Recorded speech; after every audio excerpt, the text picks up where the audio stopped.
Hello hello বিসমিল্লাহির রহমানির রহিম।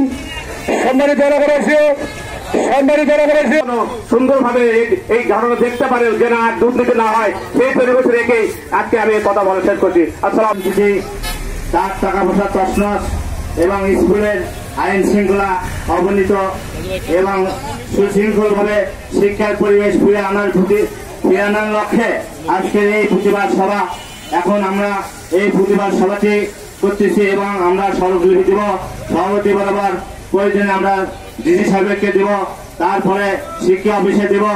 এইভাবে পর্যায়ক্রমে আমাদের কর্মসূচি চলবে এবং এই স্কুলটি দীর্ঘ 17 বছর হলে ন্যায় অন্যায় ভাবে প্রতিষ্ঠানটি ধ্বংসের প্রান্ত হচ্ছে, আমাদের গুদারপাড়ার সুনাম শূন্য হচ্ছে।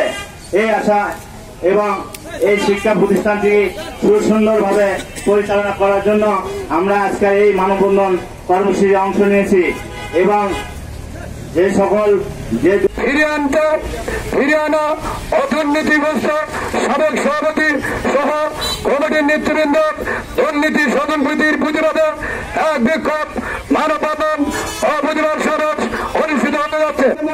আমি সচেতন এলাকাবাসীর প্রতি উদাত্ত আহ্বান জানাচ্ছি। আজকের এই প্রতিবাদ সমাবেশে